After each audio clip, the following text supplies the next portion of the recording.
Hey everybody, Ken Coscia here, and today I'm talking about how to stay motivated when it seems like the world is on fire, and how we can stay motivated and focused so as to have a more fulfilling life, create the life of your design. Motivation is key, isn't it? So let's dive in right now. Two things, there are more, but two, perhaps even three, that's so important to look at would be the benefits, the value, not just for you, but also for anyone else involved, and also future identity. So for example, when we talk about the benefits, we're looking at both the extrinsic and the intrinsic benefits. It's important to stay motivated, to stay focused, that we have a value, that our values are in alignment with our goal, our mission, our aspiration, and that we have a clear feeling and interest in how it's going to benefit us, how it's going to add somehow, some way more value to our lives. And yet, it's equally important, perhaps more important, to go beyond the me. Don't get me wrong, we all go there. I have goals too and aspirations.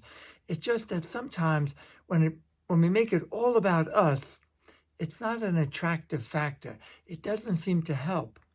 So we want to go beyond just the intrinsic values. And what about what's in it for them? The extrinsic values. We've got to consider the values for anyone else involved. So for example, if you're a coach and you're building your practice, or you're in business or in sales, and you're building, you want to scale up, it's important to ask, what's in it for them? What do you have to offer? Why would they want to work with you? If you're applying for a job, a new line of work, it's important to look at what skills do you bring? What value do you bring to the game? How about in relationships? More and more people are looking for significant others or a good friendship.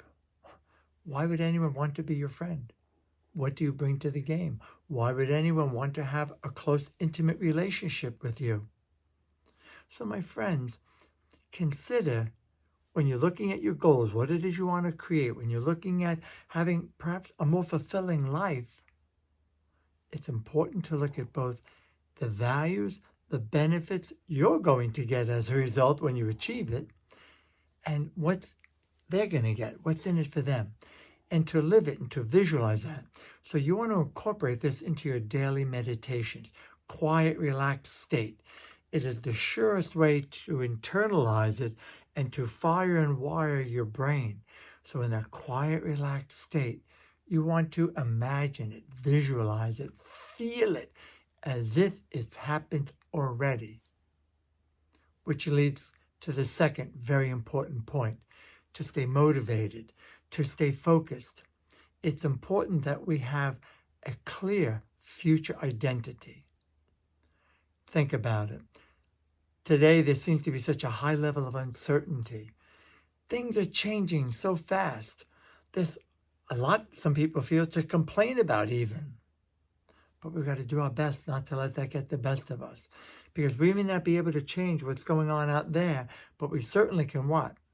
Change ourselves, adapt, develop resilience in such a way that we move with things, we stay in flow. And that first step would be to move away from feeling helpless, from feeling hopeless, which is a precursor to depression. And it's growing in leaps and bounds, unfortunately, because there's such a hot mess out there, so much going on. So, my friends, I have found, I teach this in the Silva Method, Life and Intuition. I teach it in my mastery. I even do this with my coach clients who I mentor. Work on your future identity. That is, create a life vision. Imagine and to visualize, again, in a quiet, relaxed, meditative state, when you're accessing the alpha and theta brainwave states, where you'll learn so much faster, where you can make a stronger impression and live it as if it's happened already, that future self. So think of your best self emerging in all that you do. What would that be like? Now, that leads to another point, isn't it? Ken, that's easy for you to say, but I may have no clue how the heck I'm going to get there. And that's just the point. It begins first with owning it emotionally, feeling it. And when you repeat it, repetition is important. Repetition is important. Shall I say it again? Repetition is important. It's not a quick fix. Quick fix doesn't exist.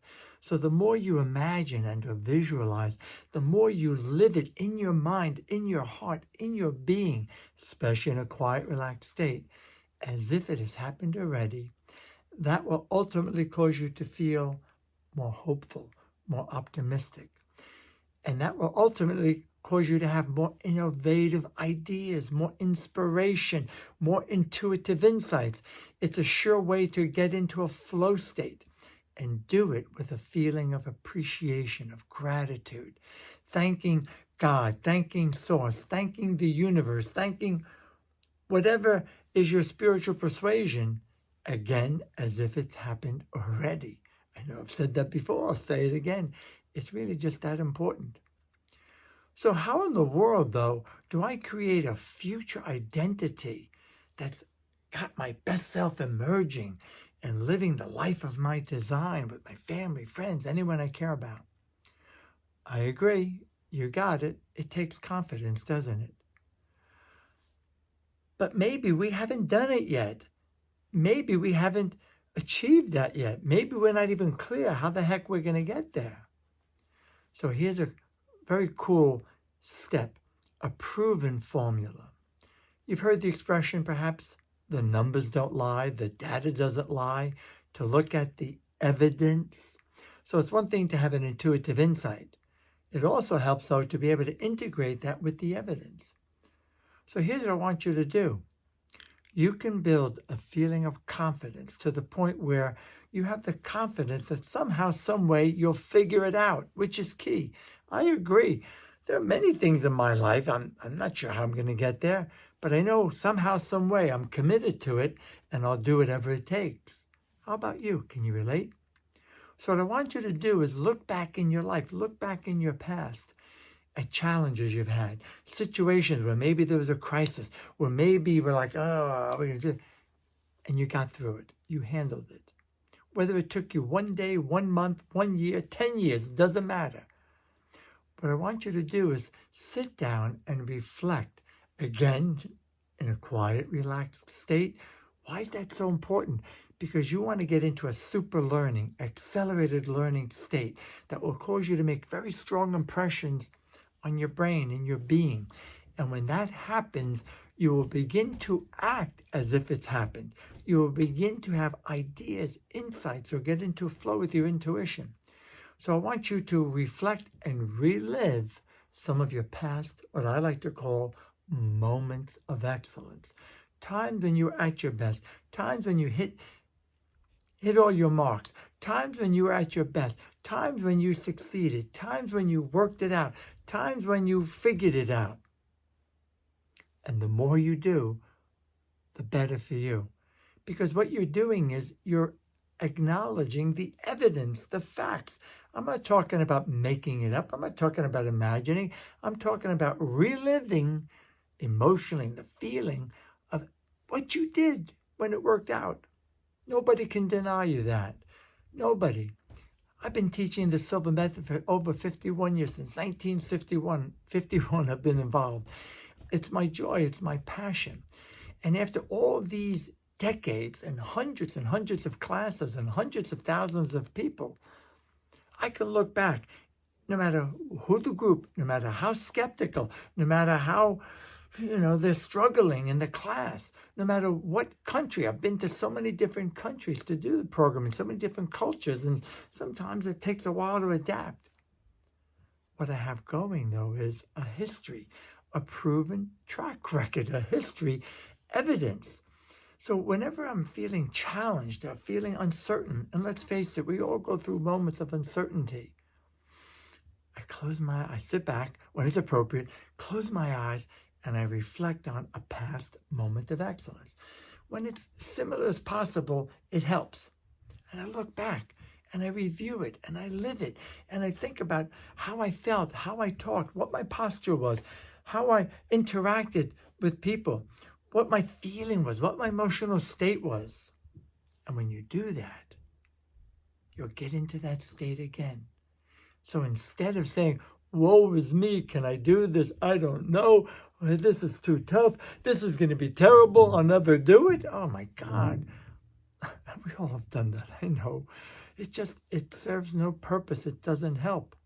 Challenge it with evidence from your past. So, guys, you got this. You got this. You're far greater than you give yourself credit for. You've got this ability. The question is, are you willing to take the time and love yourself enough to do this? And if you're still watching this video and listening, that says a lot about you. That says that you are committed and that you're not just looking for easy peasy, quick fix, just get to it. And I admire you for that, and I thank you for that. So to stay motivated, to stay focused, look at the benefits. Integrate in your thinking and feeling the benefits for you, the benefits for others or anybody or anything you care about. Also, review moments of excellence, times when you've been at your best, when you've resolved a conflict, when you've handled it at your best. I'd love to hear from you, and one day I hope we meet in a course, in an event that I'm offering either virtually or in person.